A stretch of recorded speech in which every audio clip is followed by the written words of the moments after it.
Hello, dear subscribers. Dear friends, welcome everyone to the channel.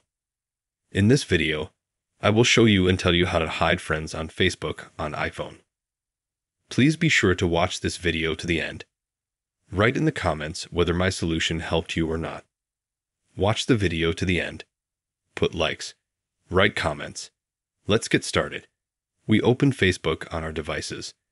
In the bottom right corner, click on the menu. Then open Settings and Privacy. And in the search box, we must write 3 letters.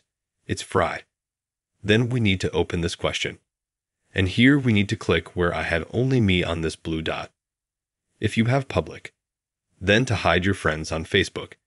And no one can see them except you. You can click Only Me. Select Friends or Friends Except. Or Only Me. And then you can hide your Facebook friends and only you can see them. A simple, easy way that will really help you and do everything. Write me if my solution helped you. If it worked for you.